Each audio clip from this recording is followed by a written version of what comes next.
Përshëndetje miq të emisionit Urbanika, ja të kemi sot. Në fakt kemi vendosur të flasim sot për rikthimin e dhunës ndaj nxënësve shqiptar në Maqedoni. Kemi folur edhe herë të tjera për një problematik të tillë, por duket se gjatë ditëve të fundit situata është agravuar, sulmet kanë qenë edhe më të ashpra dhe viktimat kanë qenë gjithmonë nxënës, të mitur, të cilët kanë qenë në ambientet pranë shkollave të tyre, teksa janë sulmuar nga persona të maskuar, të cilët kanë folur maqedonisht gjatë momenteve të sulmit ndaj tyre. Situata ka ardhur duke u agravuar gjatë ditëve të fundit, duke pasuar edhe me një protest gjatë shtunës, siç e pat në shumë edhe ekrane shqiptare në televizionin A një report, teksa transmetoheshin live, pami që vinin nga kjo protest në Shkup, duke qartë që situata është ndezur dhe e tensionuar në Maqedoni. Fillimisht unë do t'ju ftoj të ndjekim një insert së bashku ku flet pikërisht për rastet e fundit të dhunës ndaj nxënësve shqiptar në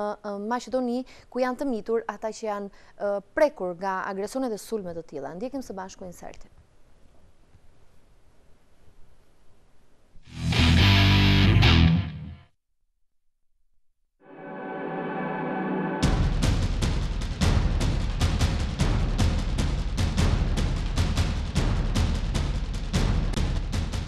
Dhuna ndaj shqiptarëve të Maqedonisë ditët e fundit është kthyer në një shqetësim për rajonin e Ballkanit.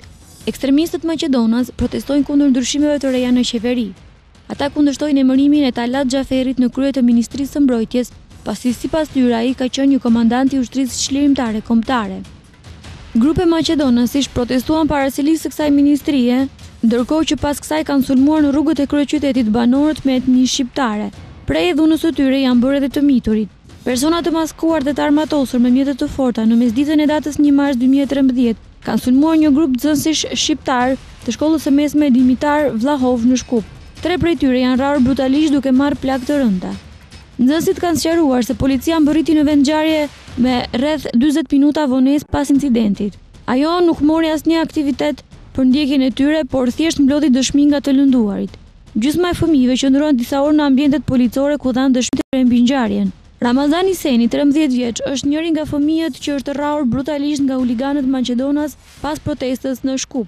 I riu shqiptar nga Studeniçani i Kashiakës është rrahur pranë një stacioni urban të autobusëve në Shkup, ndërkohë që po priste për të udhëtuar drejt fshatit pas përfundimit të orëve të mësimit. Ne ishim duke pritur për t'u kthyer në shtëpi dhe për një moment turma ka vrapuar drejt nesh duke na rrahur dhe goditur me sende të forta.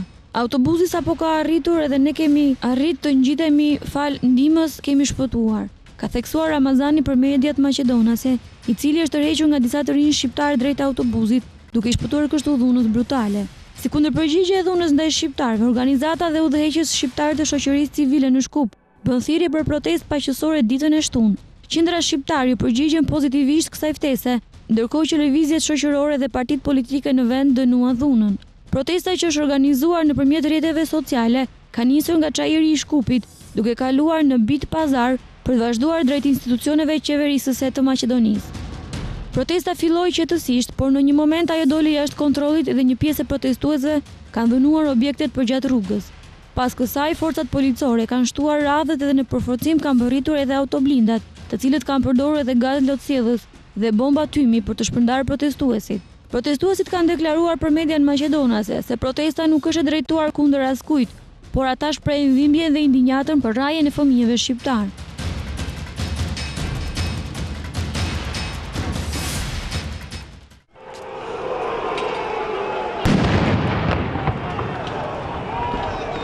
Edhe në datën 4 mars, një nxënëse shqiptare, rreth 16 vjeç, është plagosur me thik nga 2 persona të maskuar e të armatosur pranë shkollës Dimitar Vllahov. Mediat maqedonase shkruajnë se në momentin e sulmit nuk ka pasur polici.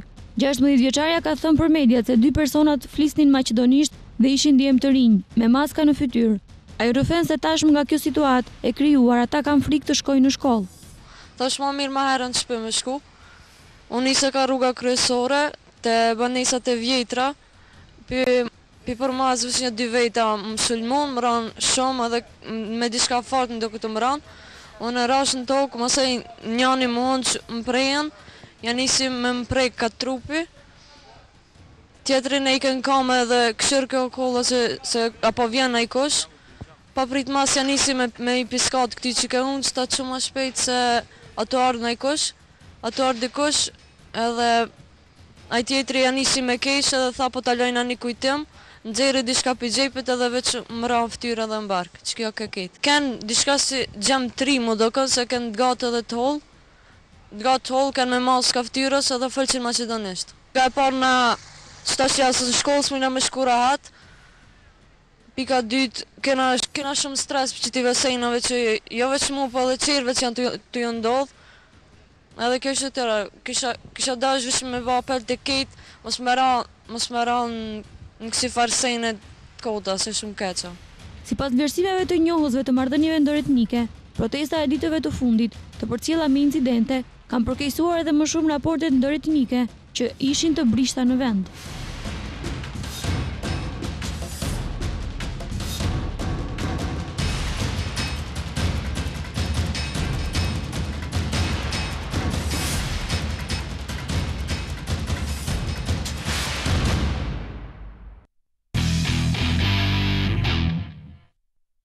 Jam në pritë ndërkohë për të komunikuar në një lidhje telefonike me zotin Fati Iseni, kryetari i komunës Studenican, i cili në fakt është edhe dëshmitar në vendin e ngjarjes teksa ka ndodhur sulmet ndaj nxënësve pikërisht në shkollën Zef Lush Marku.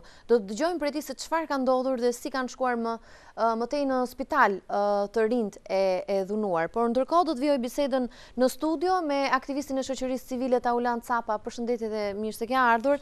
Si dhe zotin Sulejman Abazi, i cili në këtë rast është përfaqësuesi i organizatës Unicom. Përshëndetje dhe mirë se keni ardhur. Mirë se ju gjeta. Madje edhe me doktoraturë në shkencat e psikologjisë. Më vjen mirë që ju kam në studio për ta diskutuar edhe nga ana psikologjike atë se çfarë po ndodh në Maqedoni sot. Ndërkohë Taulant, një ditë më parë të pam teksa kreve një akt me djegjen e fotografisë së kryeministrit të Maqedonisë Gruevski. Përse? Përse? Sepse ishte një detyrë morale që të reagojmë dhe ne nga Tirana për të solidarizuar me ngjarjet e fundit çfarë ju ndodhin bashkombasve tanë në Maqedoni, ku kemi parë dhunë ndaj nxënësve, fëmijëve, të miturve, pleq dhe qytetarë të ndryshëm shqiptarë në Maqedoni, të cilët janë të pafajshëm dhe po dhunohen. Reagimi nga Tirana është shumë e rëndësishme sepse Tirana konsiderohet si kryeqendra e shqiptarëve, ndaj dhe ne duhet të solidarizohemi dhe të japim kontributin ton. Ajo ishte një mënyrë simbolike për të shprehur një pakënaqësi, një formë revolte ndaj politikës zyrtare të qeverisë së Gruevskit, i cili vazhdon të diskriminojë shqiptarët çdo ditë më shumë. Mendoj që këto akte që jemi mësuar të shohim janë kthyer në një fenomen dhe ndodhin pikërisht para zgjedhjeve në Maqedoni, qofshin ato lokale apo parlamentare, duke nxitur dhunë dhe duke nxitur konflikte ndëretnike me qëllim për të pasur viktima të qytetarët pafajshëm për të përfituar politikisht ata me tezat nacionaliste të tyre. Pra mendon se është efekt parazgjedhor. Ndërkohë ti ke mundur të komunikosh me të rinj të cilët janë bërë pre e sulmit, e agresionit ndaj tyre? Kam lidhur disa kontakte. Ato kanë qenë plotësisht të pafajshëm, thjesht qytetar, janë identifikuar si shqiptar dhe është ushtruar dhunë e padrejtë mbi ata. Ndërkohë nga ana tjetër, policia maqedonase është e angazhuar në të gjithë rrugët e Shkupit për të vëzhguar situatat, për të parandaluar, por që nuk bën detyrat e saj. Ajo është koeshiente e ngjarjeve, e ka qenë dhe e pranishme e ngjarjeve, por ndodh se ata të cilët dhunojnë shqiptarët, pra pikërisht maqedonasit, nuk arrestohen. Në momentin kur çohen dhe protestojnë shqiptarët protestojnë, por nga ana tjetër edhe dhunohen.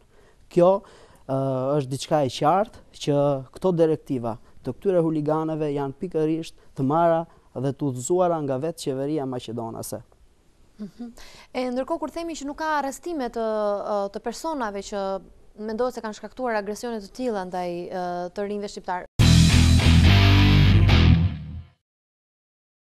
Ndërkohë, në këto momente do të lidhem me Fati Isenin, kryetarin e komunës Studenican në Maqedoni, për të biseduar me të lidhur me çfarë ka parë gjatë ditëve të fundit, teksa sulme të shumta janë ushtruar dhe dhunë ndaj nxënësve shqiptar, veçanërisht në shkollën Zef Lush Marku, ku kanë qenë dhe 13 vjeçar, ata të cilët janë bërë pre e agresionit dhe e dhunës. Përshëndetje zoti Iseni, më dëgjoni? Përshëndetje, më dëgjoni. Atëherë, zoti Iseni, ju jeni një nga dëshmitarët në atë ngjarje. Çfarë keni parë? Çfarë ndodhi me fëmijët? Geralda, nuk është do të thotë hera e parë që ndodhin incidente të kësaj natyre në muajt e fundit kryesisht jemi dëshmitar të rasteve të tilla të rrajeve të nxënësve shqiptar, jo vetëm në një shkollë, po ajo ndodh edhe në rrugë, në qendër të Shkupit dhe në shumë vende. Mirë po, konsideroj se esenca e kësaj nuk duhet të jetë të zënka në rrugë, apo të rraja në një rast specifik që kemi pasur rastin të jemi. Mendoj se këto janë gjëra që duhet trajtohen pak më thellë. Konsideroj se në këtë çështje duhet të analizohet zënka që ishte muaj me radh mes pozitës dhe opozitës maqedonase, cila arriti kulminacionin në javën e kaluar. Dhe nëse bëhet një analizë pak më e thellë, për disa javë me radh kanë tentuar që problemin ta bartin nga problemi Maqedon në atë Maqedono-shqiptar. Dhe mendoj se kanë arritur në mënyrë shumë profesionale të premten, respektivisht të shtunën e kaluar, që në mënyrë perfide këtë çështje ta bartin në konflikt etnik në krahasim me atë që ishte javën e kaluar dhe më herët zënka mes opozitës dhe pozitës maqedonase. Është kjo çështje domethënë e para, dhe e dyta që dua unë ta trajtoj, që fatkeqësisht me sa unë përcjell edhe analistët shqiptarë, qoftë në Maqedoni, qoftë në Kosovë apo Shqipëri, që nuk merren me këtë çështje. Do thotë neve do ta kemi parasysh se në Maqedoni për momentin zhvillohet një luftë tjetër, as politike. Zoti Seni, ju lutem, Zoti Seni, ju lutem, çfarë ndodhi me fëmijët e shkollës Zef Lush Marku? Mundeni të na tregoni?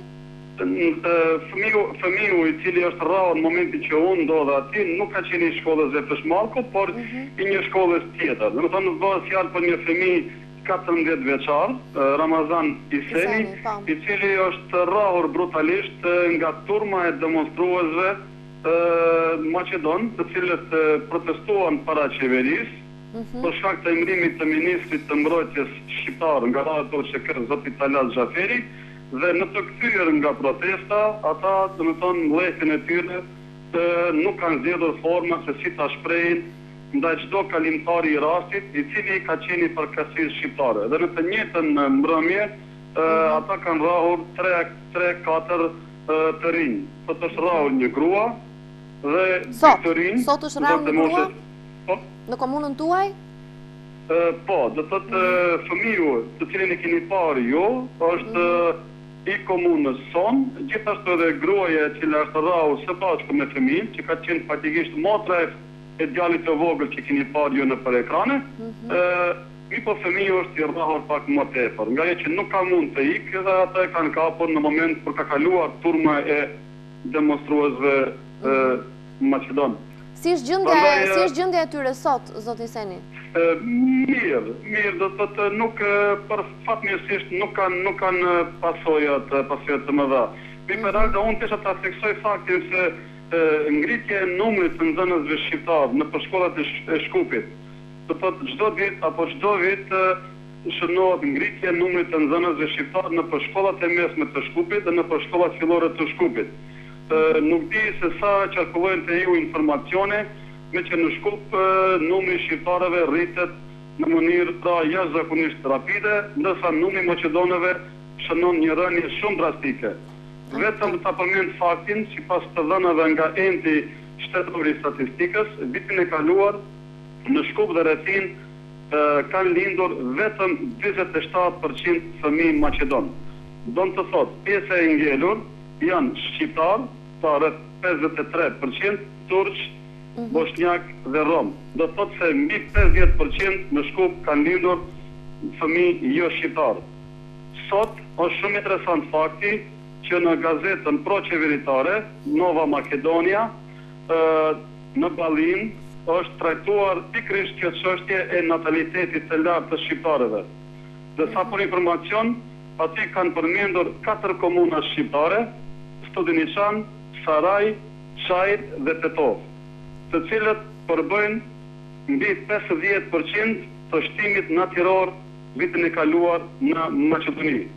Do thotë përballë 76 komunave tjera ekzistuese, pra vetëm 4 komuna shqiptare kanë arritur që të përbëjnë mbi 50% të shtimit natyror në shtet. Ndërsa, sa për informacion, rreth 47 komuna maqedone në vitet e fundit kanë shënuar shtim natyror negativ.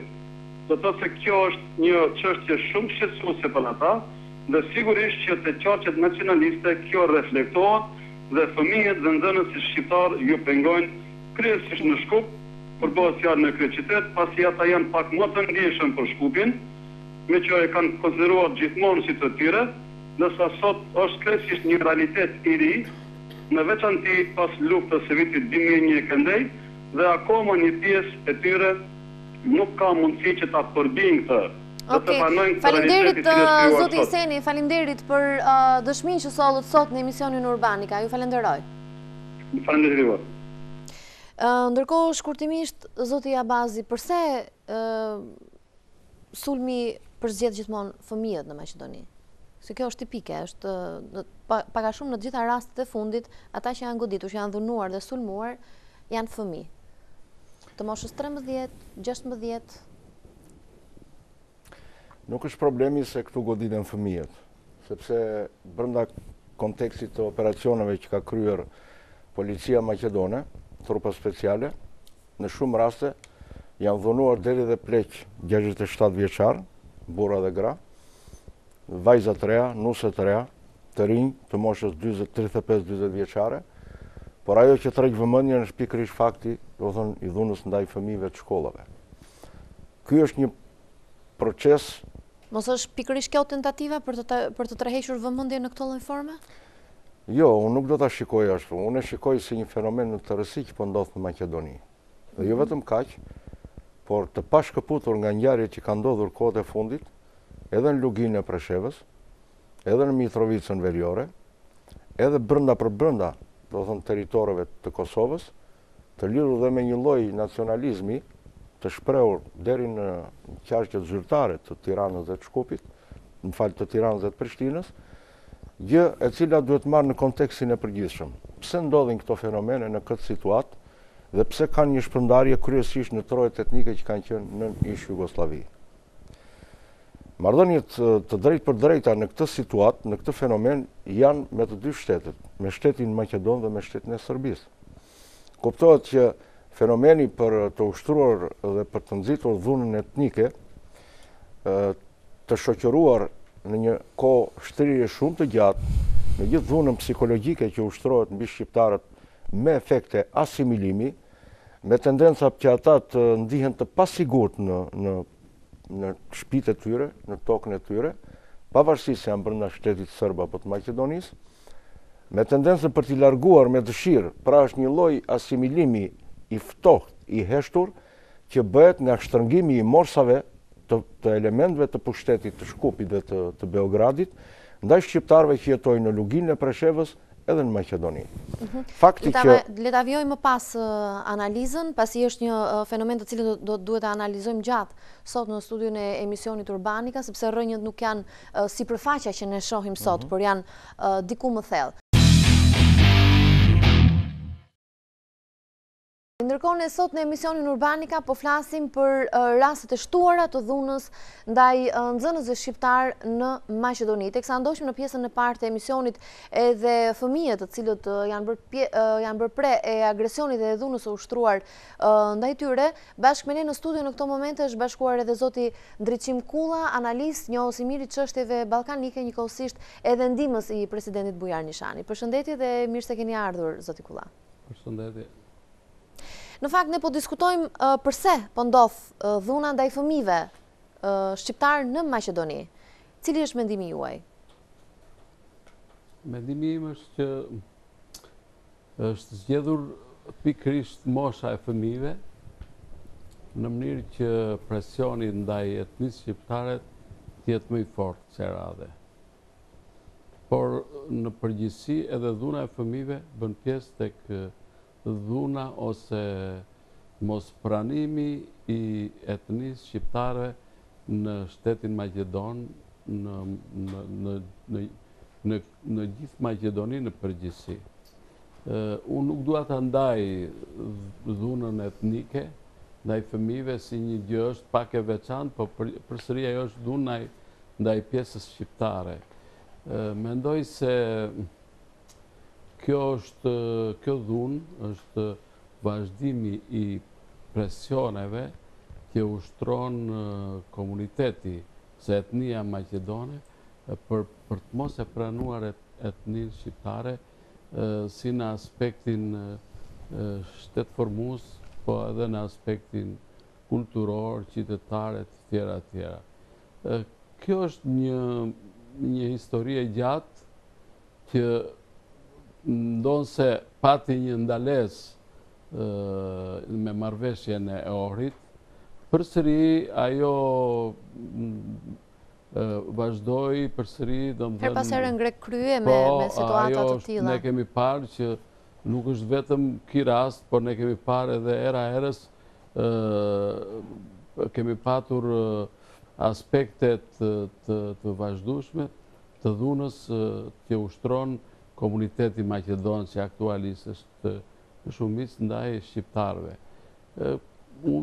Është e çuditshme se unë kam parë si asnjëherë tjetër, kësaj radhe kam parë edhe një dhunë gati fetare, kur ai njeriu me maska ose i riu me maska, që është e pa precedent në marrëdhëniet ndërmjet këtyre etni që unë kam nga historia, kam parë që në një farë mënyrë kanë bashkëtuar xhamia me kishën bashk, asnjëherë tjetër në histori ti thoti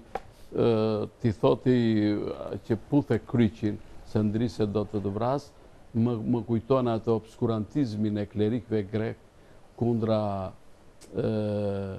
iluministëve shqiptar, të cilët ne kemi parë atë filmin, ajo nuk është një legjend, po është një gjë e vërtet, është një fakt historik, kur i thot që puthe kryqin, i thot se ndrise do të vras, në qoftë se keni parasysh.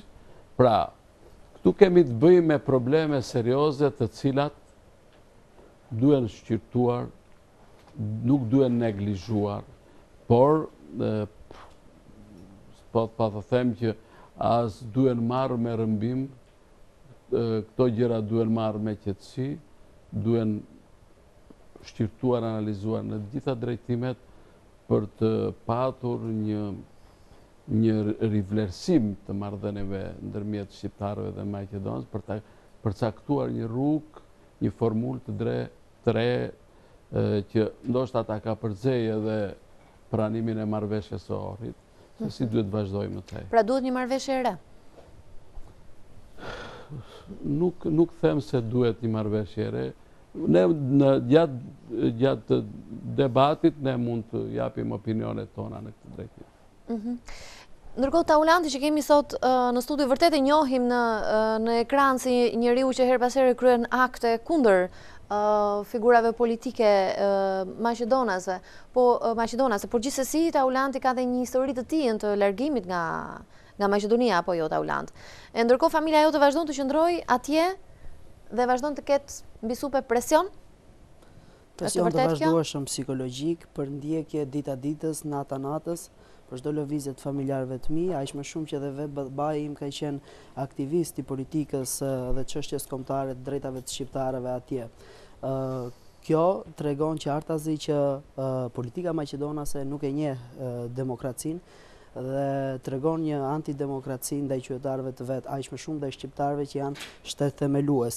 Ngjarjet e fundit që po ndodhin me fëmijët shqiptar, pikërisht prekin aty ku prindërve ju djeg më shumë, sepse fëmia është pasuria më e madhe e tyre. Një presion psikologjik ndaj këtyre familjeve shqiptare autoktonase të Shkupit, që Shkupi dhe shkupianët autoktonas njihen historinë tonë kombëtare shqiptare si veprimtar të shquar me vepra të mëdha për të larguar shqiptarët, sepse ashtu siç e diskutoi edhe kryetari i komunës në lidhje të drejtë për drejtë, kanë frikë nga arritja e popullsisë shqiptare, me qëllim që të largojnë shqiptarët, qoftë në emigrim apo në migrim, ashtu siç ndodhi dhe po vazhdon të ndodh me shqiptarët e manastirit dhe rrethin, të cilët ose kanë emigruar deri në Australi ose po migrojnë nga manastiri në Strug për të ngushtuar rrezën e vendodhjes shqiptarëve, që janë shumicë. Këto ngjarje Shkupin e kthejnë në një Jeruzalem apo në një Mitrovic të dytë, si për të bërë një presion të tillë që ato të mos shkelin në pjesën tjetër të Shkupit. Nga ana tjetër dhe shoqëria civile në Maqedoni është ose e politizuar ose e shtypur nga vetë qeveria maqedonase, e politizuar në njërin apo tjetrin pol politik partijako shqiptar ose e shtypur nga vetë qeveria. Këtu mund të përmend edhe organizatën e veteranëve të luftës të Maqedonisë, të cilët veprimtarë dhe ushtarak të sinqert që kanë kontribuar në luftën e Maqedonisë janë të shtypur dhe të aneksuar. Ndërkohë udhëheqësi i kësaj organizate është Fazli Veliu, i cili është udhëheqës në mënyrë kontradiktore për arsye se është dhe përfaqësues politik në Parlamentin e Republikës së Maqedonisë si deputet, nga ana tjetër dhe zotëron dhe mban pek një organizatë veteranëve të luftës. Por unë besoj tek rinia shqiptare, pavarësisht se akoma nuk ka një organizim dhe një leadership të mirëfillt për ta udhëhequr këtë kaos, sepse nëse do deklaratës së Arlinda Bajramit, 16 vjeçare se cila u sulmua pak ditë më parë, ndërsa ndoshim deklaratën e saj në mediat maqedonase, pati edhe një reagim nga Ministria e Brendshme, e cila i quajti kontraditore deklaratat e të miturës. Po, dhe pikërisht ka qenë shqiptar, zëvendës ministri i Brendshëm i Maqedonisë është shqiptar, përfaqësues i Partisë Koalicionit Pushtet BDI-s, dhe ai e quajti kontradiktore deklaratën e vajzës, gjë e cila i bën qytetarët shqiptar akoma më të pasigurt nga ata njerëz të cilët janë përfaqësues dhe zgjedhës që të përfaqësojnë politikën zyrtare për shqiptarët në Maqedoni. Ne i bëjmë thirrje nga kjo studio qeverisë maqedonase që të parandalojë këto ngjarje. Të gjithë autorët e këtyre ngjarjeve të dalin para drejtësisë dhe të ndëshkohen me ligj ashtu siç e parashikon kushtetuta. Nga ana tjetër i bëjmë thirrje politikës zyrtare që përfaqëson shqiptarët, partinë që është në pushtet, të bëjë detyrat e saj si përfaqësuese dhe zgjedhëse e shqiptarëve atje, si ashtu dhe opozitës, për të ngritur protesta masive qytetare brenda normave ligjore për të demonstruar dhe parandaluar këto ngjarje. Zoti Abazi, unë ju pyeta pak më parë pse fëmijët. Ju më thatë që rastet kanë qenë jo vetëm ndaj fëmijëve, por edhe ndaj grup moshave të tjera, madje edhe ndaj moshës së thyer. Gjithsesi unë do t'ju pyes sërish, duke qenë se ju jeni edhe psikolog. Pse fëmijët? Është shumë e drejtë pyetja, por do të thosha që nga të gjitha rastet që kanë ndodhur të ushtrimit të dhunës etnike në Maqedoni, nga forca speciale të shtetit deri dhe pjesëmarrjet të forcave të ushtrisë, tregojnë që këtu nuk dhunohen psikologjikisht dhe fizikisht vetëm fëmijët, po janë të gjitha shtresat e popullsisë. Pra në tërësi brenda shtetit Maqedon dhunohet në mënyrë graduale, të mirë menduar tërë popullsia shqiptare. Po pse? Ku ti shërben kjo? Problemi është brenda vetë shtetit Maqedon dhe politikës që ndiqet në këtë shtet, e cila sot rezulton e smura e Ballkanit. Dhe rezulton të jap natyrën e një shteti monist, pa marrë parasysh se brenda këtij shteti është firmosur një marrëveshje në përfundim të luftës, e cila jo vetëm që evidencoi botërisht që janë dy komsh të këtij shteti, por garantoi në një farë mënyrë edhe të drejtat e popullsisë shqiptare hap pas hapi për bashkëjetesë dhe për të integruar në jetën sociale dhe politike të këtij shteti për ta mbajtur këtë shtet në këmbë. Sot ky shtet rezulton me tërë kuptimin e fjalës një shtet monist që nuk merr parasysh standardet dhe domethënë të shtetit qytetarit, ato që rekomandon Europa, për të pasur një jetë demokratike në të tëra aspektet. Për shembull, do të gjykojmë praninë e faktorit politik shqiptar në Parlamentin Maqedon. Kryeministri i Maqedonisë ushtron autoritetin e tij të padiskutueshëm nëpërmjet shumicës parlamentare, edhe kur nuk e ka drejt. Kjo gjë duhet ndalur, sepse në mënyrë të njëanshme ai shfaq arrogancën e një pushteti përballë të drejtave që kanë shqiptarët për përfaqësimin e tyre, ose problemet e ndarjes elektorale të Maqedonisë. Ndarje territorit Maqedonisë në 6 zona, ku brenda zonave, veçanërisht në zonën e dytë, janë bërë deformime të prezencës së popullsisë shqiptare, duke hequr dhe duke bashkangjitur për të ulur vlerën e faktorit demografik dhe elektoral shqiptar, janë një kompromis që është i papranueshëm, qoftë për partinë shqiptare në pushtet, qoftë për atë që ka qenë më përpara. Pra për faktorin politik shqiptar. Pra, Pse të Maqedonia të mos jetë një zonë zgjedhore, ku çdo votë shqiptari cep më cep Maqedonisë. Ashtu si kundër dhe Maqedonasve apo pakicave të tjera në Maqedoni të ketë vlerën reale. Pse duhet të ndodhë ky deformim? Pra, në themel, një nga ligjet kryesore të jetës demokratike në Maqedoni është antidemokratik. Atëre, duke marrë dhe element të tjerë të përfaqësimit, ne duhet themi që pse politika shqiptare përballë këtij qëndrimi, përballë këtyre institucioneve që duhet të reformohen në sens demokratik, qëndron në këtë pozicion. Marrim anën tjetër, çështjen e regjistrimit popullsisë dhe të gjendjes civile në Maqedoni. Si ka mundësi që sot janë të çregjistruar mbi 300.000 shqiptarë migrant që kanë dalë në perëndim nga Maqedonia, vetëm e vetëm për fajin e tyre se kanë 3 deri në 6 muaj të larguar nga shteti Maqedon.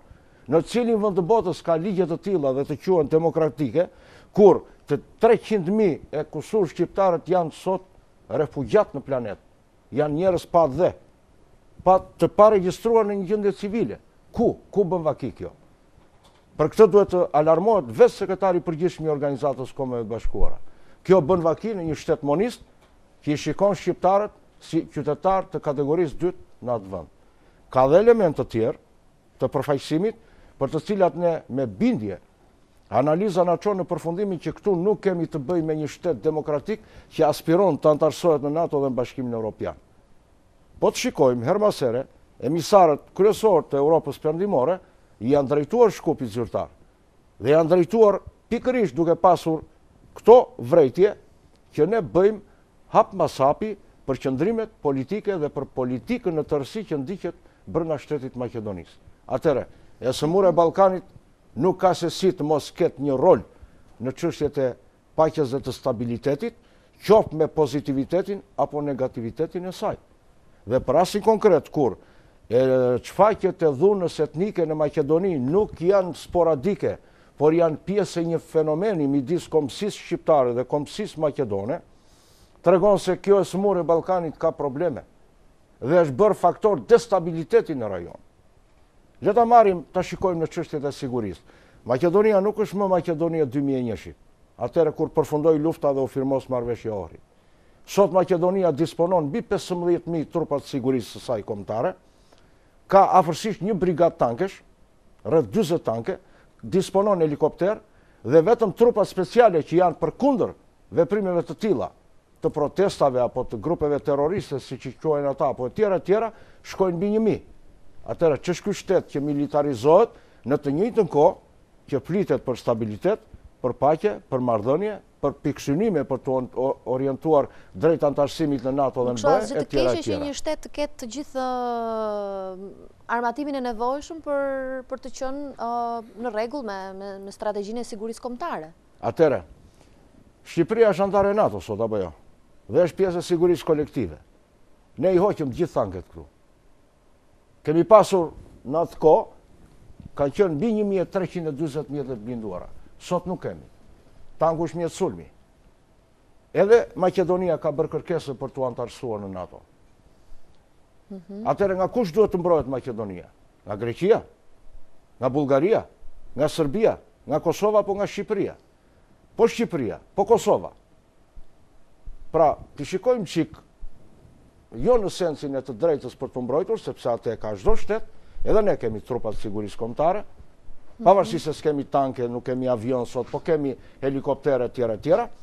Pra, në kuadrin e kësaj unë jam dakord, po kur dallohet që brenda kësaj shume të madhe të forcave të sigurisë kombëtare, veçanërisht trupa speciale kanë përparësi në Maqedoni, për të përdorur dhe për të vënë në dhunë dhe në presion psikologjik dhe fizik të reagimet e popullsisë shqiptare, kjo nuk mund të pranohet. Do të flasim ndërkohë për marrëveshjen e Ohrit, e cila duket se i qetësoi paksa ujërat për disa vjet, por sot ndoshta do duhet të rishikohet kjo marrëveshje. Pas pak sekonda publicitet.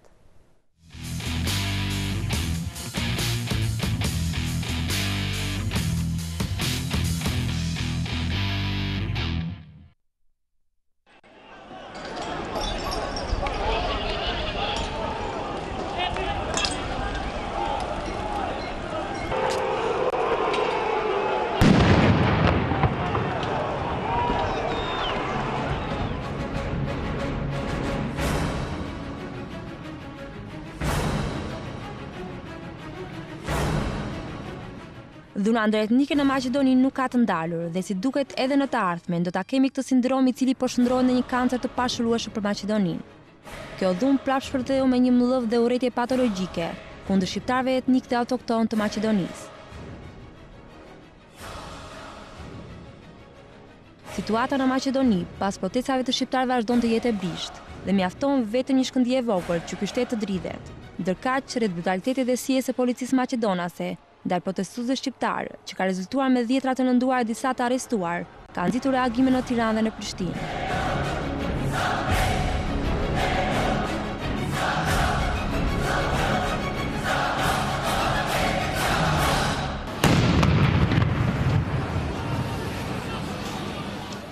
Dy qendra diplomatike e kanë dënuar fuqishëm dhunën e huliganëve maqedonas dhe shqiptarëve, duke kërkuar nga qytetarët atje që t'i shmangen dhunës ndëretnike.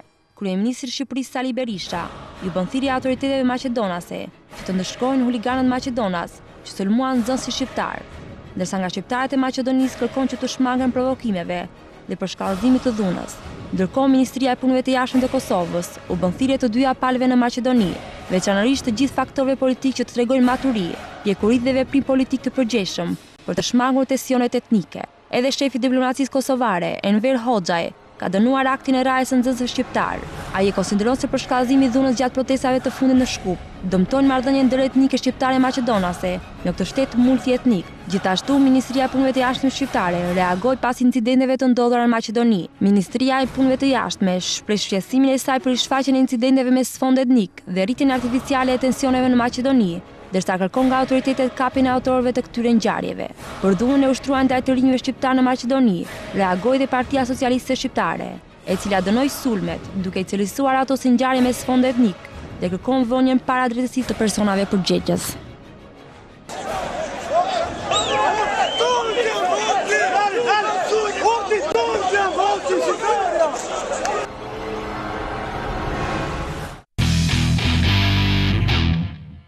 Ndoqëm nëpërmjet këtij inserti reagimet zyrtare në fakt nga Tirana dhe Prishtina zyrtare, ndërsa do të bisedojnë në këto momente me të ftuarit në studio lidhur me marrëveshjen e Ohrit. Zoti Kulla, ju e përmendët pak më parë. Duket sikur i qetësoi ujërat dhe tensionet kjo marrëveshje, por tashmë së fundmi në sipërfaqe dalin këto sulme të tjera dhe dhunë që unë vazhdoj ta theksoj, duket sikur synohen fëmijët, nxënësit shqiptar. Po, në raport me marrëveshjen e Ohrit. A mundi marrëveshja e Ohrit ta kryej funksionin e saj? Shiko, marrëveshja e Ohrit nuk mund të quhet e dështuar. Se do ishte cinike po të thonim që nuk është realizuar se s'është bërë asgjë. Këtë nuk e them unë, po e thonë dhe gjithë vëzhgurit dashamirësit shqiptar, analistët që e duan faktori dhe punojnë për faktori shqiptar. E thonë me realizm, sepse marrëveshja e Ohrit nuk ka arritur atë që duhet.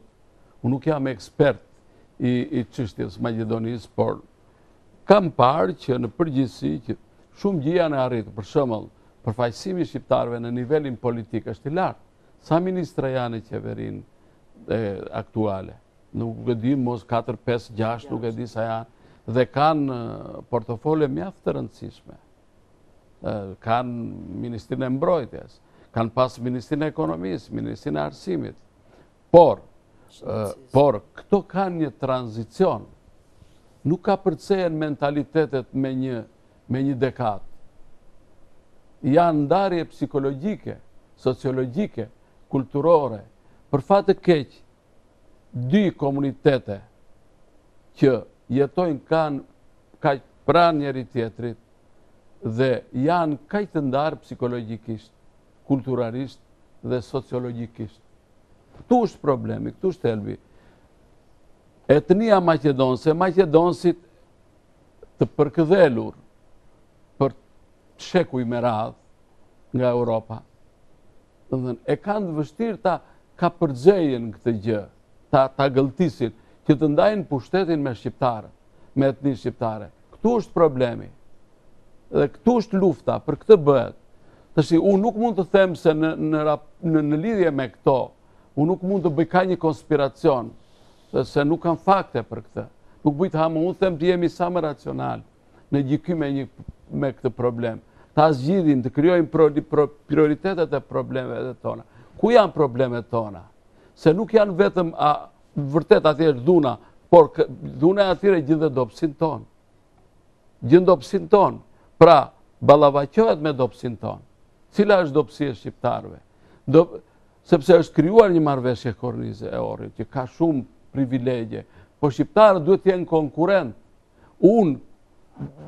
Një nga problemet e mëdha që e ka favorizuar këtë klim tani, unë mendoj se është stagnacioni politik i Maqedonisë. Stagnacioni ekonomik i saj. Maqedonia ende s'po zgjidh problemin e emrit. Është një shtet që shumë let mund të andezësh. Shteti shqiptar, atë çfarë duhet bëj? Është kompleks problemi, nuk është problemi.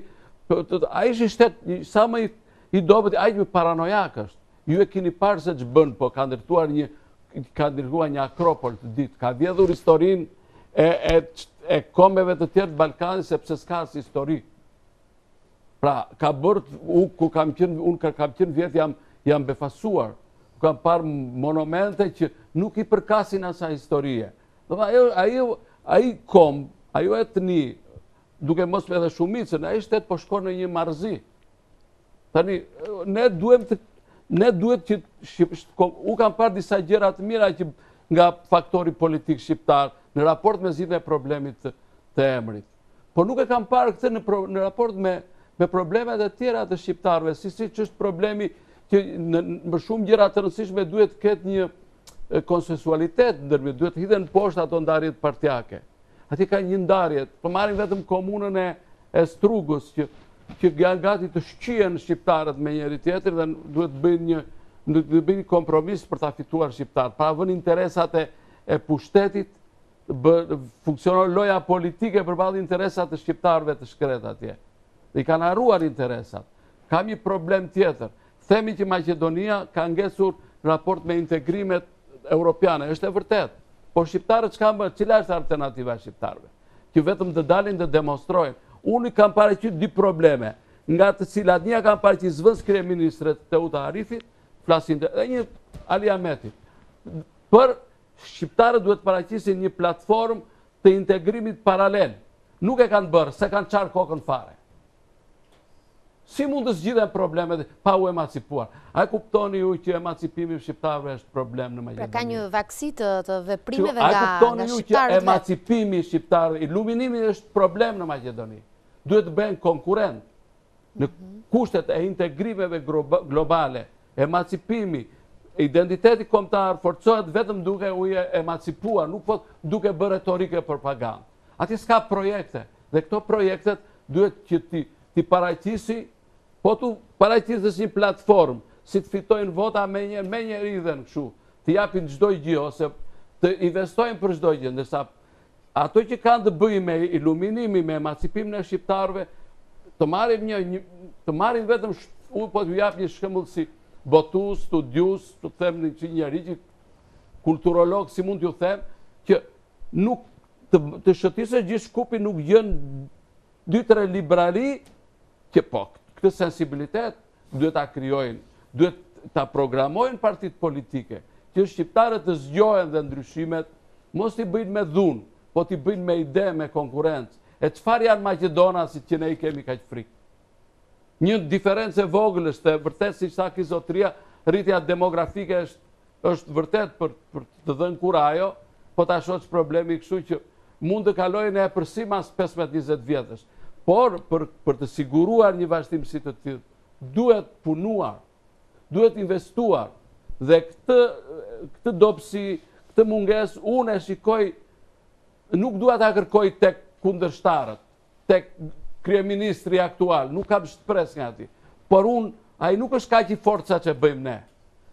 Dhe ne duhet të imponohemi, ne kemi shumë aleat. Maqedonësit kanë mbështetje politike, kanë mbështetje kulturore Shqipërinë, Kosovën, dashti. Pra duhet të shikojmë gjërat më besim, po unë mendoj se gjërat duhet të shikojmë nga brenda. Ai shtet, unë kështu e mendoj, që ne duhet që të bëjmë një strategji të përbashkët që të përqasemi integrimeve europiane. Vetëm këtej mund të vitë zgjidhja, sepse ne kemi pranuar dhe gjithë si faktorin ndërkombëtar edhe ne, dhe s'kemi që të bëjmë tjetër, shtetin multietnik Maqedon. Dhe duhet të japim ndihmën tonë në këtë drejtim. Ky është mendimi. Zotja Abazi, po ju si mendoni, ku çaloi marrëveshja e Ohrit dhe a është vërtet problemi i shqiptarëve të Maqedonisë sot problemi i vet atyre? I vaksis në veprimet që ndërmarrin? Marrëveshja e Ohrit është një marrëveshje me prezencën e faktorit ndërkombëtar që ulin në tavolinë të bisedimeve dhe të nënshkrimit dy palët që u përplasën ushtarakisht në vitin 2001. Por lëshimi i parë është bërë që kur u ratifikua marrëveshja e Ohrit në Parlamentin e Maqedonisë. Që aty filluan problemet. Dhe ato u ndoqën në një odiset gjatë të ngjarjeve dhe të qëndrimeve, të cilat detyruan faktorin shqiptar pak e nga pak të lëshonte territor. Nuk është se nuk ka pasur arritje marrëveshje e Ohrit. Qoftë në drejtim të përdorimit të simbolikës kombëtare, të gjuhës, të shkollave, të përfaqësimit në institucione, në forcat e sigurisë, gjithandej, por gjithsesi këto janë të pamjaftueshme. Megjithatë, ne shpesh kur trajtojmë problemin e Maqedonisë, merremi shumë me maqedonët. Realisht ne dim kush janë ata. I dim dhe qëndrimet politike, edhe synimet, që edhe pse ata kanë pozit-opozit, kur vjen puna përballë shqiptarëve ata bëhen të gjithë grusht bashkë. Ndërsa nuk ndodhte njëjta gjë me shqiptarët? Nuk ndodhte njëjta gjë, pra ne duhet ta kemi problemin me veten atje. Të shikojmë qëndrimin politik të faktorit shqiptar. Deri para pak kanë vepruar gati 6-7 parti politike. Sipas ligjit të shtetit Maqedon për funksionimin e forcave politike, di që kohët e fundit këtë vit me një fjalë nuk është regjistruar as partia e Hysni Shaqirit, as e kjo demokracia e Imer Selmanit. Pra funksionojnë këto 3 partit kryesore, BDSH-ja, PDSH-ja, BDI-ja, edhe kjo Rufi Osmanit. Të përfaqësuar me një grup deputetësh, me grupe parlamentare në Parlamentin e Maqedonisë, por që nuk shfaqin realisht forcën reale të anës elektorale demografike që përfaqëson popullsia shqiptare në Maqedoni. Pse? Politika shqiptare në Maqedoni është e përqartë. Unë e shtroj problemin drejt për së drejti. Çe pengon Ali Ahmetin dhe mendu thashin të ulen tavolinë dhe të bashkojnë forcat. Paradoksi më i madh, pozit në pushtet BDI-ja, opozit shqiptarët po përballë shqiptarëve dhe maqedonëve PDSH-ja. Të bie Aliu, të hipi Kadiu. Ti ki Kadiu, të vi Aliu. Kjo ka ndodhur në Maqedoni që nga 94 deri më sot. Dhe është shtruar problemi gjithmonë. Pse nuk faktorizohet qëndrimi politik shqiptar në Maqedoni? Unë këtu nxjerr sigurisht edhe përgjegjësinë e Tiranës edhe të Prishtinës. Sepse nuk është aq i fuqishëm mendu thashi dhe Ali Ahmeti sa të mos dëgjojnë dhe të ulen dhe ta faktorizojnë tamam me tërë vlerat që ka faktori politik shqiptar. Pse s'noth? Këta nuk e kuptojnë që këto mendime, që themin e këtu, nuk janë të rastësishme se na i doj qefi. Po kështu mendojnë ish luftëtarët e UÇK-s. Kështu mendojnë vetë organizata e veteranëve të tyre. Kështu mendojnë shtresa sociale, kështu mendojnë rinia. Kështu mendojnë ajo pjesë e inteligjencës dhe profesoratit e studentëve, të cilët e shikojnë politikën që nuk po plotëson dhe nuk po mbron interesat e tyre. Pra do të thotë që kjo klasë politike e përqarë, me një separatizëm të shpifur, do të thotë që është zhytur thellë më thellë, e kupton në këto vite, dekada që kanë kaluar. Nëse flasim, po zotja. Atëre, përballë alternativës së Ohrit, të marrëveshjes së Ohrit, e cila ashtu siç ndodhi në një farë mënyrë, e plotësoi misionin e vet. Nuk ka se çfarë të shfrytëzojnë më shqiptarët brenda marrëveshjes së Ohrit. I ka ardhur koha që atje të ketë një alternativë të re politike. Për këtë çështje, siç thot këshilltari i presidentit, ja u ka bërë prezent, edhe unë kam qenë në një bisedë të drejtë për drejtë 1 orë me kryetarin e BDI-s dhe i kam shtruar po këtë problem.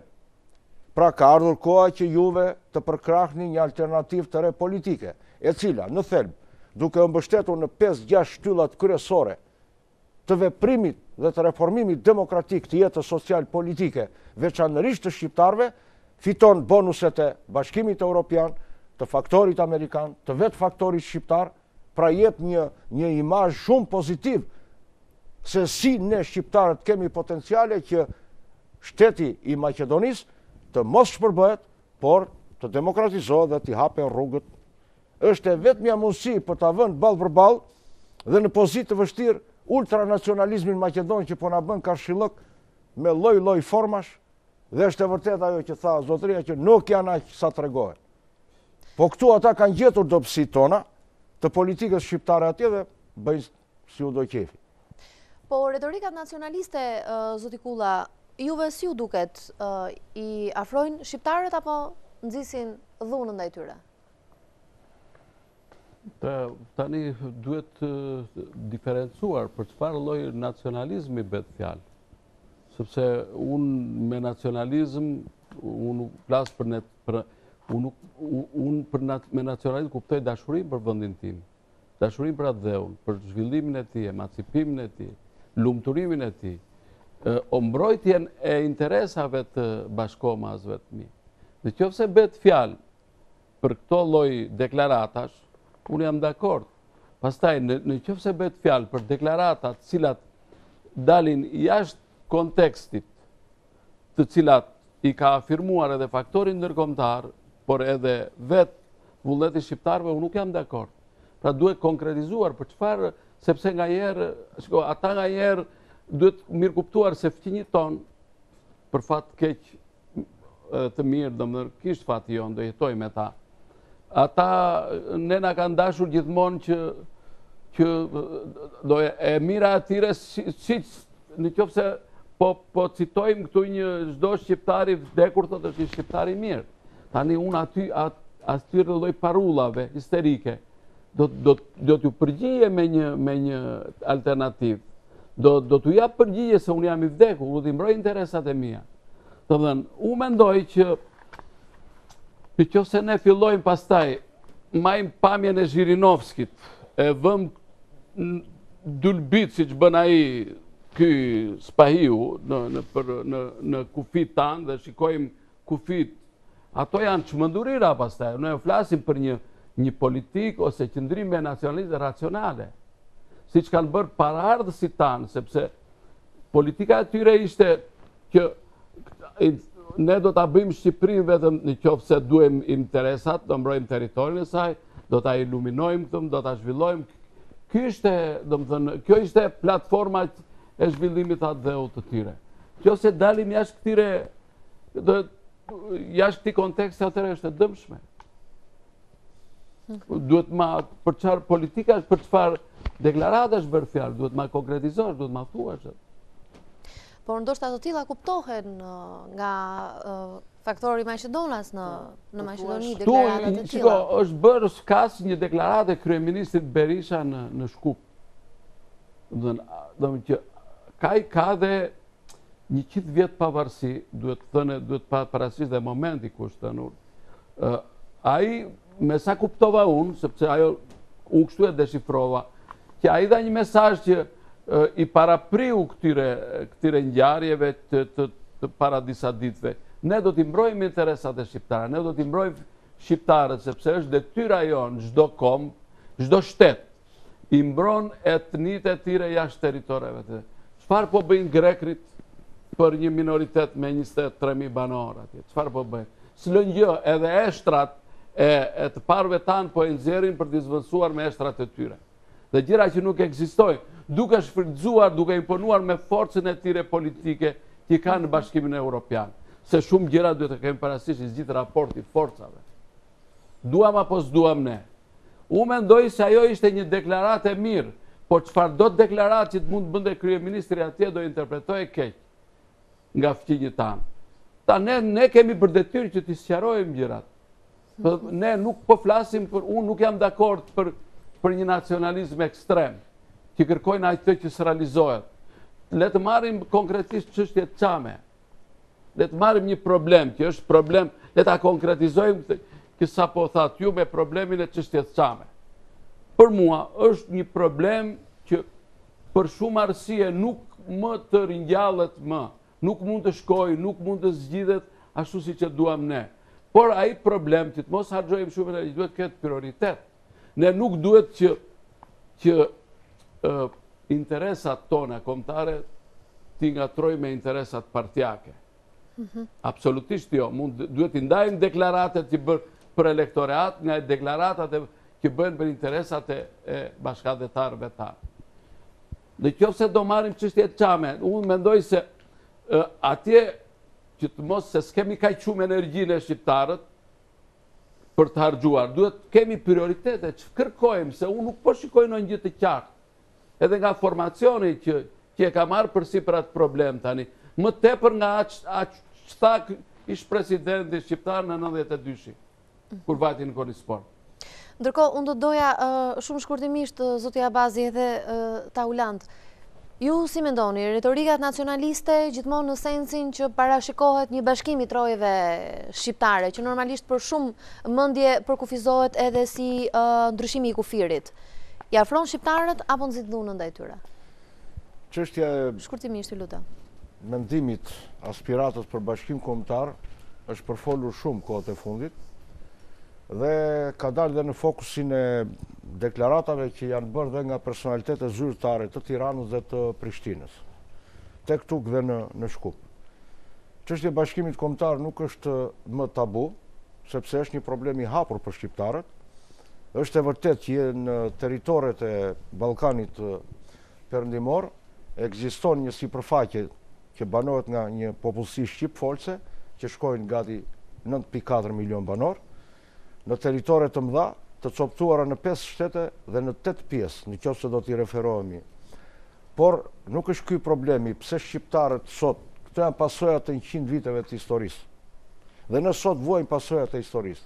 Çështja është që me të gjitha alternativat që na jepet, duke pat parasysh politikat që ndiqen në Tiranë, në Prishtinë dhe në Shkup, të mos shkojmë drejt mendimit të ndryshimit kufive me dhunë, por të shkojmë drejt proceseve integruese mbar shqiptare, në mënyrë që kur të vi koha, mos të kemi gjë për të thënë se çfarë duhet bashkojmë më.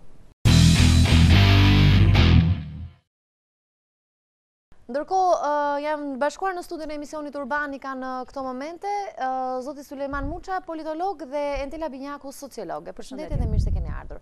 Flasim sot në fakt pikërisht për dhunën e ushtruar ndaj nxënësve shqiptar në Maqedoni, sulme dhe agresioni i cili ka ardhur duke u rritur gjatë ditëve të fundit, dhe kemi parë në mediat maqedonase që kanë qenë të mitur ata që janë bërë pre e agresionit e sulmeve të tilla. E ndërsa diskutuam në pjesën e parë dhe të dytë të emisionit me zotin Ndriçim Kulla, njohës i çështjeve ballkanike, por edhe këshilltar i presidentit Bujar Nishani, dhe me zotin Sulejman Abazi, i cili po ashtu njeh mirë çështjet e shqiptarëve në Maqedoni, diskutuam gjatë në fakt përse po ndodh ky fenomen.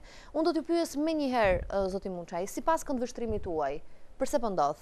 Janë shqiptarët që nuk po reagojnë, apo janë tendencat maqedonase të cilat duan gjithnjë më shumë të asimilojnë shqiptarët në Maqedoni? Njërë përshëndetje dhe suksese në emisionin. Sigurisht emisioni Urbanika është goxha i ndjekshëm. Me të thonë të drejtën, realiteti i Maqedonisë që nga 90-ta, ose më vëdhemi 91-shi, që kur shpalli pavarësinë e asaj kohe ose më vetësinë shkëputjen nga ish Jugoslavia, ka një specifik të veçantë. Dhe nëse do të ndjekim në kronologji, do na duhet jashtëzakonisht kohë. Për vetë faktin se nga mënyra se si u shkëput Maqedonia, e vetmja republikë ose i vetmi shtet brenda shtetit që u shkëput në mënyrë tepër të paqshme, e pranuar në mënyrë të njanshme nga Serbia ose nga ish presidenti i asaj kohe Milošević, dhe me një prekje të vogël të hyrjes në konflikt të Slovenisë. Dhe mbas Slovenisë me njerë erdhi çështje Maqedonisë, gjë e cila që unë do ta analizoja që në zanafillën e kësaj pavarësie ose miratimit të një shkëputje në heshtje.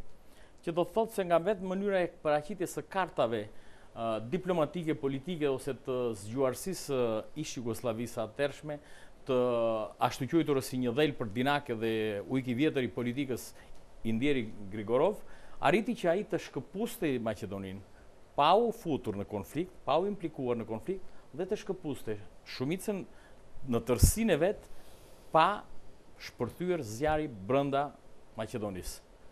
Dhe nëse do të analizojmë në këtë këndvështrim, do të thoja që ka disa element ose disa specifika të veçanta që për fat të keq ose për fat të mirë një pjesë e mirë të ashtuqyturve analist nuk e njohin realitetin ashtu dhe në zanafill. Pse?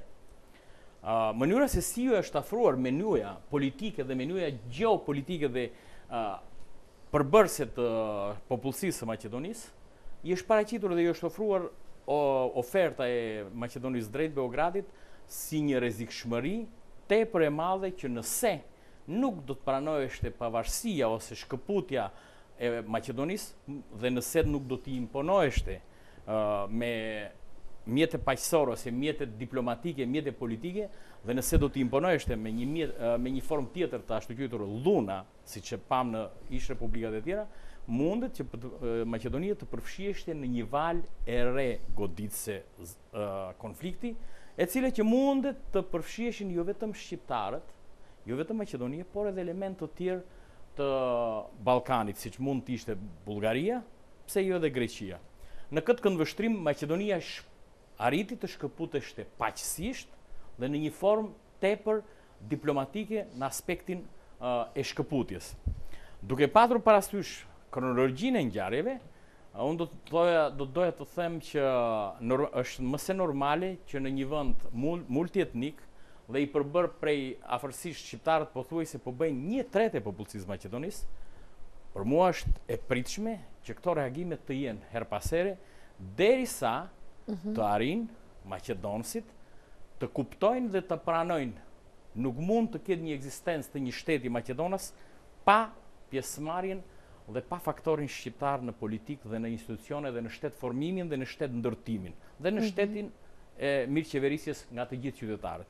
Parafolësit tuaj në këto studio nxorën si këndvështrim të tyre faktin që janë vetë shqiptarët ata që duket se nuk po veprojnë ashtu siç duhet ose janë të përgjumur përballë një dhune të tillë që ushtrohet në shtresa të ndryshme sociale të vendit.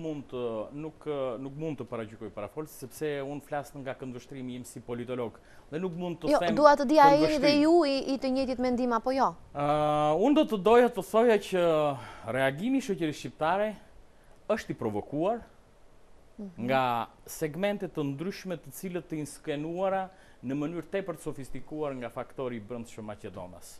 Pse jo edhe të indikuara me indikacione anësore të elementeve tepër sofistikuara të cilët ata në momente të caktuara gjejnë me mënyrën, formën, metodën që të unifikojnë qëndrimin ndaj një problematike që për ata ishte shumë domethënësi.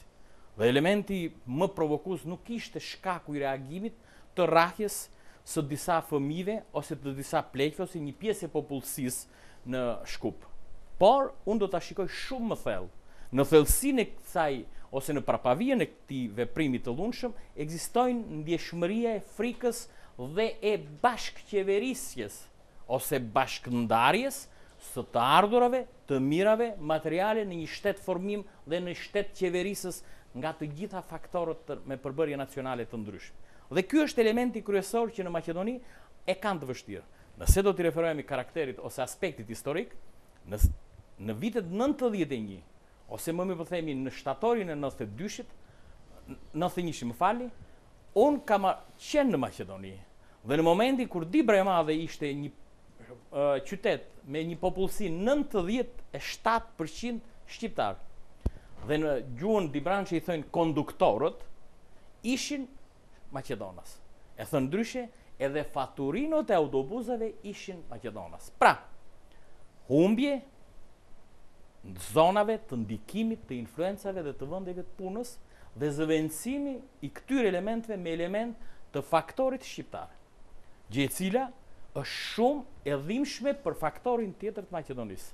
Jo vetëm në Dibër të Madhe, po kemi parasysh Strugën, kemi parasysh Kërçovën, kemi parasysh Resenin, kemi parasysh Ohrin, kemi parasysh Bitol, Manastirin, kemi parasysh Kërçovën, kemi parasysh Gostivarin, kemi parasysh Tetovën, kemi parasysh të shtrihemi në Prilep dhe në Ju po përmendni lokalitetën në fakt, por shohim që në qeverinë e sotme të Maqedonisë kemi jo pak por 6 ministra shqiptarë, Dhe unë do të dalë te zona ka një tendencë për të bashkëqeverisur. Dhe nëse do t'i referojmë edhe pjesës tjetër që kemi Gostivarin, zonën determinuese të reagimit shqiptar Tetovën, Kumanovën, që është një pjesë goxha e madhe, dhe rrethinat të cilët e rrethojnë deri në më thellë në afërsitë të Kriva Pallankës. Të gjitha këto janë element që në momente të caktuara pjesa dërmuese e popullsisë shqiptare po reagon në mënyrë tepër të qytetëruar dhe tepër të qetë për atë që ajo i ka vënë qëllim vetes, të hyjë në shoqërinë maqedonase, të jetë pjesë e formimit të shtetit, pjesë e ndërtimit të shtetit, pjesë e qeverisë së shtetit, pjesë e administrimit të shtetit. Këto element e bëjnë atë që sofistikimi më i madh ose evolucioni më i madh i reagimit erdhi që në konfliktin 2001-shit u bë ajo që u imponua faktori politik maqedonos dhe shqiptar të uleshin në tavolinën e Ohrit dhe të nënshkruanin marrëveshjen e imponuar me negocimin e ndërkombëtarëve dhe negocimin e faktorëve të tjerë të rajonit, të cilët u pasua pastaj me votimet edhe me krijimin e partive politike, siç është roli kryesor i PD-s, që për mua është një arritje më e madhe për periudhën 22 vjeçare të Maqedonisë, që për herë të parë në historinë e Maqedonisë të merret ministria kyçe e një shteti, ministria e mbrojtjes, dhe të drejtohet nga shqiptarë. Dhe nuk është reagimi real i asaj që ne flasim për rrahjen e fëmijëve ose të disa njerëzve, por është reagimi shumë domethënës strategjik të elementit dhe rolit faktorit politik dhe kushteve të imponimit politik të faktorit të brendshëm shqiptar si PD-ja, që arriti në një periudhë kohore X të marrë edhe jo më të qeverisë, të bëj pjesë në periferinë e qeverisjes së një shteti, por të hyjë në zemër të qeverisjes dhe të bëhet rol dhe faktor në qeverisje. Kjo është shumë domethënëse dhe kjo provokoi kulmin e këtij reagimi të brendshëm. Jo, nga këndvështrimi se unë e njoh fare mirë, sepse unë kam studiuar dhe e kam ndjek pothuajse muaj për muaj lëviz në atë zonë me Bullgarinë gjitha. Dhe kjo e imponoi që këtë element reagus, provokus dhe mbi të gjitha të ndjeshmërisë nacionale kombëtare dhe të ndjeshmërisë tjetër që nëse do t'i kthehemi prapë, nëse do të japim një këndvështrim edhe me rastin e 100 vjetorit të pavarësisë që ishin elementë të tjerë, por zanafilla kryesore ishte këtu. Kulmi kur arriti politika shqiptare ose PD-ja të imponoi politikën maqedonse të marrë rolin kyç në shtet qeverisje dhe në drejtimin e shtetit, që do thotë të marrë ministrinë e mbrojtjes. Mirë, nëse mundem. Dhe është shumë e rëndësishme që të kapet kjo lloj zanafille. Pjesët e tjera do t'i analizojmë përsëri ne se kemi kohë. Nëse mundem, unë e vlerësoj shumë emisionin Urbanika, ti e di shumë mirë, dhe këtë studio që mbi të gjitha është demokratike dhe ne na lejon të shprehemi lirisht me gjithë botë kuptimin tonë.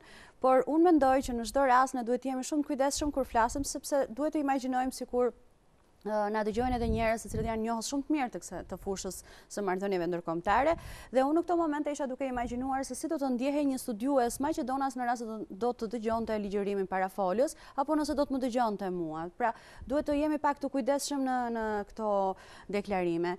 Nëse po e marrë të mirëqen pyetjen që ende nuk ma ke bërë. Domethënë, si e lexoj unë këtë situatë? Sigurisht unë nuk marr përsipër të jem njohëse e mirë e gjeopolitikës, por me informacionin që unë kam. Mendoj që një pjesë e madhe e kësaj revolte ka qenë një situatë e cila prej kohësh ka vluar nën të. Ajo thjesht është përfaqur tashmë. Kjo është vetëm ajo që ne pam të shtunën, në fakt është vetëm sipërfaqja. Po. Rrënjët janë më thellë. Së pari, së dyti, bie dakord me atë që ju ndërhyt më herët, nuk do të kishim arsye të kishim këtë realitet, për aq kohë sa shqiptarët janë të përfaqësuar me 6 ministra në një qeveri. Nuk do të kishim arsye pse të kishim këtë lloj realiteti duke menduar që shqiptarët janë jo pak, po 1/3 e popullsisë. Pra një forcë shumë e rëndësishme në shoqërinë maqedonase. Nuk do të kishim arsye pse të kishim këtë lloj panorame për aq kohë sa kemi ende në fuqi një marrëveshje të nënshkruar mbi 10 vjet më parë, siç është marrëveshja e Ohrit. Kështu që në çdo pikpamje ne nuk do të duhej ta kishim këtë lloj panorame. Por ja që e kemi. Dhe ajo në fund të fundit nuk reflekton gjë tjetër verse këtë konfliktin e brendshëm që vlon hera herës dhe që shfaqet në një formë të tillë të përmasave shumë të shëmtuara. Dhe janë zgjedhur fëmijë në fakt për të bërë prej sulmit. Si e shikon këtë Entela si sociologe? Ky është një manipulim që i bëhet situatës dhe gjendet pika më e ndjeshme e shoqërisë që janë filizat e rinj, pra që janë fëmijët, të cilët nga ana tjetër marrin edhe një konotacion shumë më serioze sa kaq, duke menduar që janë dhe e ardhmja e kësaj shoqërie. Tashti, si e shikoj unë këtë situatë nuk është tjetër verse një reflektim i asaj që ne në fushën e shkencave shoqërore e njohim me psikologjinë e turmave. Është folur nga Gustav Le Bon këtu e një shekull e ca më parë mbi psikologjinë e turmave, që nënkupton se sa shpejt marrin flak turmat, ku shërben si sinjal ose si shkëndij, një gjë shumë e vogël dhe turmat mund të përbëjnë një konflikt shumë serioz. Është e njëjta situatë si me ne, për shembull. Këtë panoram të kësaj ngjarje ne e kemi njohur jo vetëm në realitetin e Maqedonas, por edhe tek ne në 21 janar 2 vjet më parë e pam këtë, se nënkupton pra turma në fundit, ku një sinjal, një shqetësim, një pretekst mund të bëhet një eksploziv i vërtet.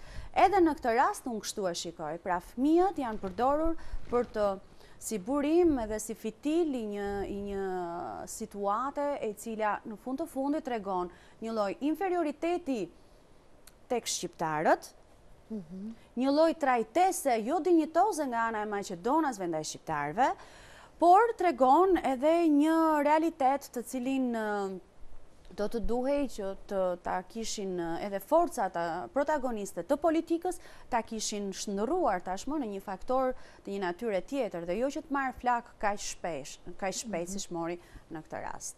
Nuk e di sa e qartë isha, por unë kështu e lexoj. Në fakt, dhuna nxit dhunën apo jo? Dhuna pjell dhunë të populli.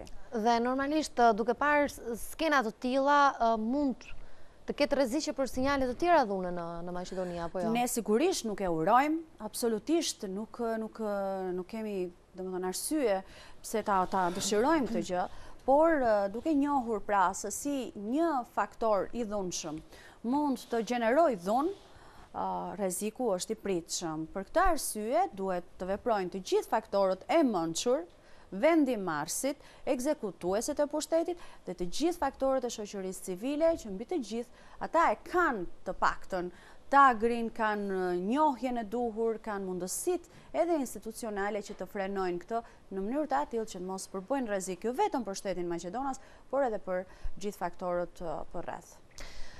Zoti Muçaj, në fakt shqiptarët përbëjnë 1/3 të popullsisë thatë ju në Maqedoni. Kanë përfaqësuesit e tyre në qeverinë aktuale. E megjithatë, gjithmonë po vetë shqiptarët drejtojnë gishtin ndaj maqedonasve. A mos duhet vallë ndoshta vetë shqiptarët të shohin brenda tyre ku është problemi, dobësia e tyre? Të shkurtë të realitetit të Maqedonisë. Dhe nëse do të referohemi çfarë imponon një shoqëri, një turm që të prodhojë dhunë dhe të hynë në konflikt, të përplasen dy turma, do të thotë ka interes për pushtet, për teritore, ose humbet ndikime mbi të tjerët. Tre janë elementet kryesor nga këndvështrimi im. Që do thotë, normalisht që në qoftë se nuk do të tentojnë shqiptarët të kërkojnë pozicionin e tyre atje që u takon, në aspektin e shtetformimit dhe të qeverisjes, jo vetëm kaq, por edhe në aspektin e të ndarjes së mirave materiale dhe të investimeve atje ku bëjnë shumicën shqiptare, pjesën tjetër dërmuese, ose edhe që bëjnë pakicën. Të gjithë këto janë elementë që burojnë dhe provokojnë konflikte dhe në momentet caktuara këto konflikte do dalin jashtë kontrollit. Është më se e logjikshme. Që çdo turm është e vështirë, po që se mblidhen turma, bën një sasi të madhe njerëzish, është e vështirë të menaxhohet dhe të kontrollohet. kjo pastaj del jashtë kontrollit. Dhe po doli turma jashtë kontrollit, jemi dëshmitar të realitetit që ne e kemi provuar në vendin tonë. Elementi tjetër që unë më bëri përshtypje. Normalisht që shqiptarët janë përfaqësuar politikisht në pushtetin e qeverisjes qendrore.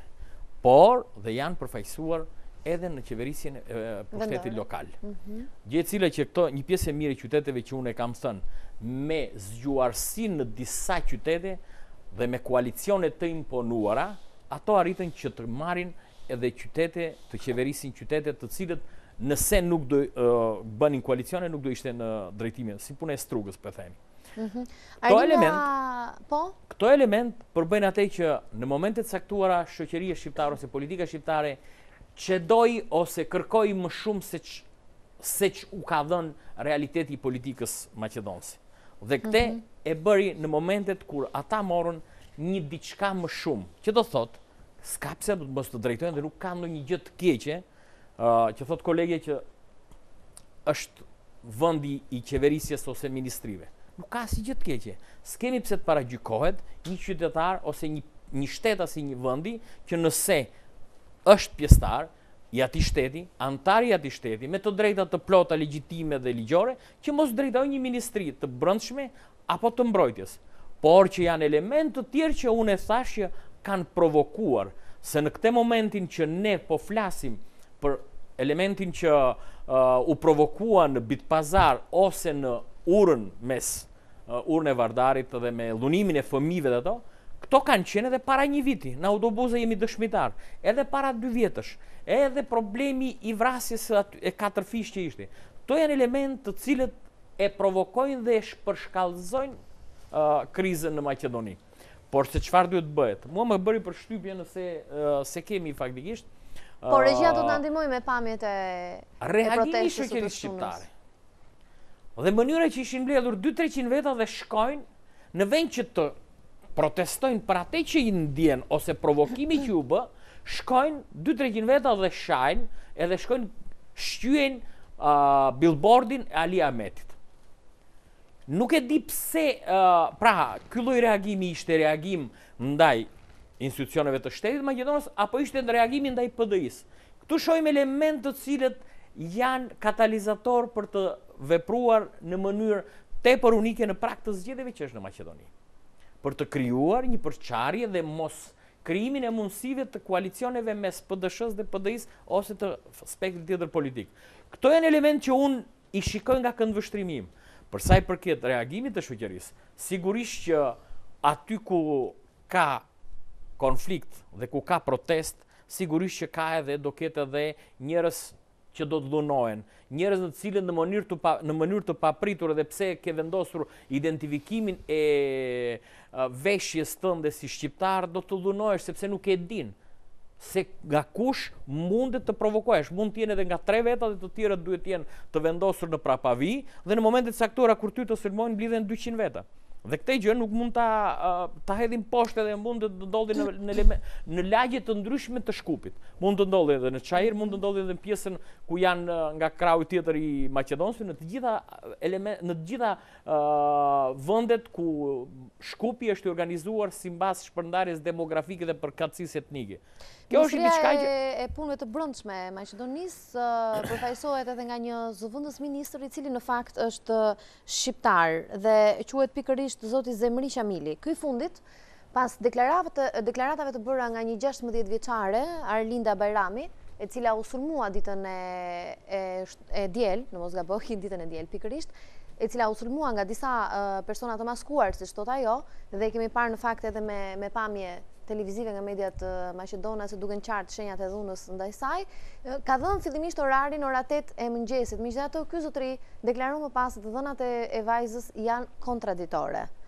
Si u duket kjo situatë? Për këtë nuk mund të them asgjë se ndryshe është të jesh zëvendës. Dhe kontradita sipas zotit Qamili qëndron vetëm në orarin që ka ndodhur ngjarja. Sigurisht të jesh zëvendës do të thotë që je një funksionar të një zyre administrative të një shteti, por që nuk ke forcë ose fuqi vendimmarrëse ose reaguese ose drejtuese dhe komanduese. Në këtë aspekt ai është vetëm thjesht një zëvendës ministër, është një post politik që e ka dhënë simbas marrëveshjes së koalicionit mes VMRO-s dhe PD-s, por që të ketë fuqi reaguese dhe element të tjerë që ai të marrë informacionin, sigurisht që ai nuk e ka atributin. Por gjithsesi nga shoqëria shqiptare në Maqedoni, kjo mund të përkthehet si një neglizhencë, si një indiferencë vetë shtetarëve shqiptarë në qeverinë maqedonase ndaj tyre. Si ndodh.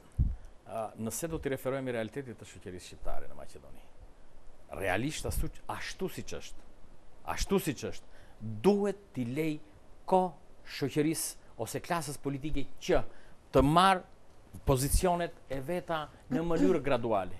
Nuk merren në mënyrë graduale, unë u thash që në fillim, në momentin kur nuk imagjinoheshte faturina autobusit dhe shoferë autobusit jenë pjesë e administratës. Dhe në ditën e sotme, rreth 30% e administratës së shtetit maqedonës janë përfaqësues e shqiptarëve në Maqedoni.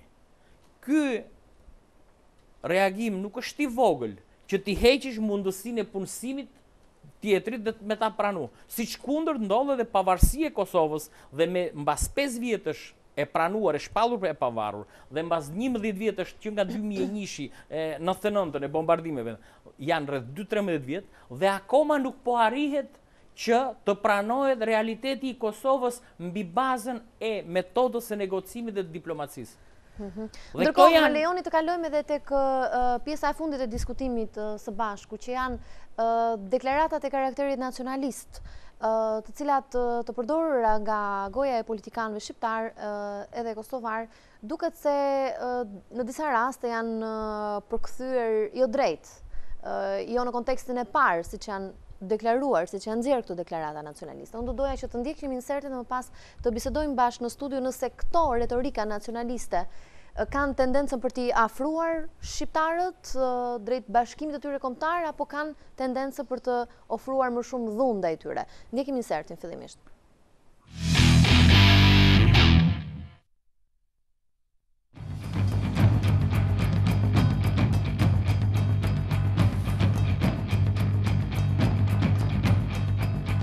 Zëvendës ndihmës sekretari amerikan i shtetit, Philip Ricker, i ka cilësuar retorika dhe thirrje nacionaliste për bashkimin e shqiptarëve kundërproduktive dhe të papërgjegjshme, ndërsa theksoi se Harta e Europës është e përcaktuar dhe se Shtetet e Bashkuara në mënyrë të palëkundshme janë kundër çdo ndryshimi kufish. Këto komente zoti Ricker i bëri në vizitën e tij në Tiranë dhe retorika nacionaliste u shfaq në skenën politike shqiptare si një mjet tërheqës i përdorur nga forca e re e poshta lindur Alianca Kuqezi. Në atmosferën e festimeve të pavarësisë, ajo u rimor nga kryeministri Sali Berisha, i cili disa herë përsëriti thirrje për bashkimin e shqiptarëve në të gjitha trojet e tyre etnike. Incidentet në luginën e Preshevës, të provokuara nga heqja e pllakës përkujtimore kushtuar të rënëve të ushtrisë për çlirimin e Preshevës, Medvegjevës dhe Bujanovcit, risollën edhe një herë në vëmendje thirrje nacionaliste me reagime të forta të Tiranës. Shefi i diplomacisë gjermane, Guido Westerwelle, i cili pati një vizitë zyrtare në Tiranë, në takim me homologun shqiptar Edmond Panariti, ka tërhequr vëmendjen dhe ka kërkuar të tregohet kujdes me retorikat nacionaliste. Emocionet dhe ndjenjat nacionaliste duhen trajtuar me kujdes, sidomos në kohën e fushatave elektorale. Më lejoni t'ju them edhe në cilësinë time të qytetarit gjerman. Edhe ne gjermanët kemi përjetuar disa kapituj të errët në historinë tonë, tha Westerwelle. Kryeministri i Shtetit Shqiptar Sali Berisha ka përdorur shpesh herë retorika nacionaliste. Ky 100 vjetor na fton, na frymëzon të vazhdojmë për të bërë realitet ëndrrën e atyre që u fliur gjatë një shekulli për liri dhe dinjitet kombëtar. Këtu nga Shkupi duhet të bëjë thirrje shqiptarëve të punojnë çdo minutë, çdo orë, çdo ditë, çdo javë, çdo muaj, çdo vit për bashkimin e tyre. Po ashtu edhe kryeministri i Kosovës, Hashim Thaçi, shpeshherë në deklaratat e tij publike është shprehur me nacionalizëm të theksuar. Përcjell tek ju vullnetin e shtetit Kosovës, që ju të jeni të sigurt se shteti Kosovës, pra ju të jeni të sigurt dhe gjithë qytetarë shqiptarë në Maqedoni dhe Preshevë, se shteti Kosovës siguron dhe garanton se do të jetë gardiani i të drejtave tuaja kur do herë në çdo moment.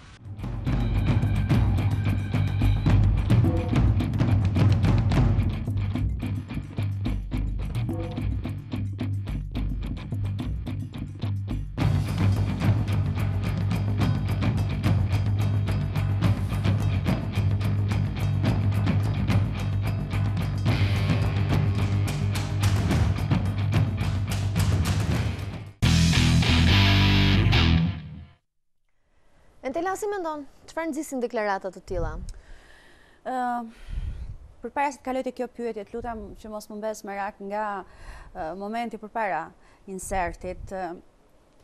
Si e shikoj unë fakti këtë qëndrimin që mbajnë qytetarët shqiptarë të Maqedonisë ndaj deklarimeve të pushtetarëve të tyre, apo qëndrimin që mbajnë edhe ndaj portretit të Ali Ahmetit. Hera herës ndodh që qytetarët ndjehen aq shumë të shkëputur nga pushtetarët e zgjedhur, ose distanca mes qytetarëve dhe të zgjedhurve të tyre është aq e madhe sa ata nuk e gjejnë më veten të përfaqësuar dhe në atë rast tentojnë të reagojnë në forma të këtilla. Sigurisht kjo formë ka qenë stimuluar pra nga ngjarja që ne pohuam më herët. Ndërsa sa i takon këtyre deklarimeve nacionaliste, unë i kam gjetur shumë të pavend në momentin që flasim apo në momentin që ato janë hedhur. Së dyti, nuk mendoj se kryeministri i Shqipërisë dhe kryeministri i Kosovës kanë bërë mjaftueshëm në drejtim të unifikimit të shqiptarëve, sepse qëndrimet që ata kanë mbajtur pra ndaj politikave ose politika që kanë udhëhequr apo që kanë ekzekutuar nuk i kanë afruar shqiptarët aq sa duhet. Sigurisht nuk mendoj se ka ndonjë shqiptar që nuk është patriot.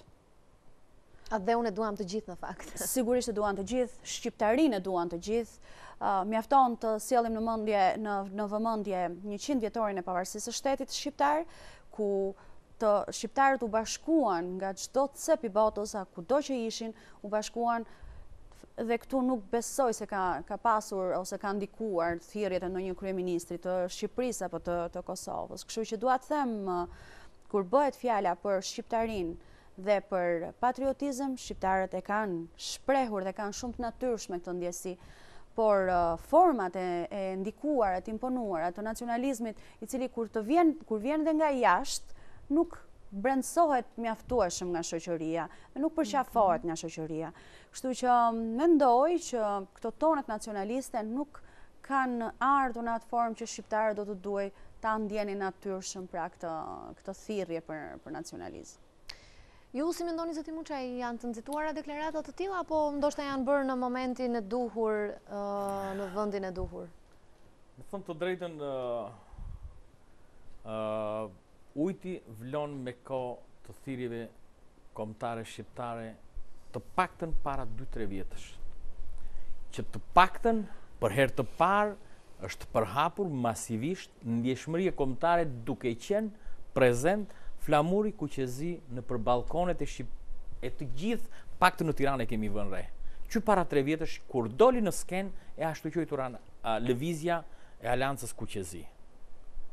Pra atëre u bë thjesht një shkëndi që nuk është fyerje, që akoma shqiptarët duhet të paktën të kenë një flamur në shtëpi.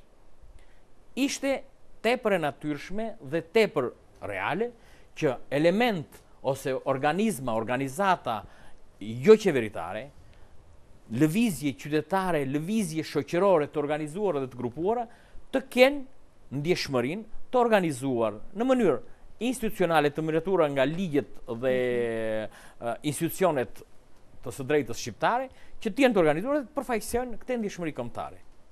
Normalisht që nëse do të referohemi këtij nacionalizmi, të trumbetuar ose të propaganduar në mënyrë tepër të natyrshme nga ana e këtyre segmenteve ose nga ana e këtyre grupimeve të Aleancës Kuqezi e të tjerë, është tepër e natyrshme.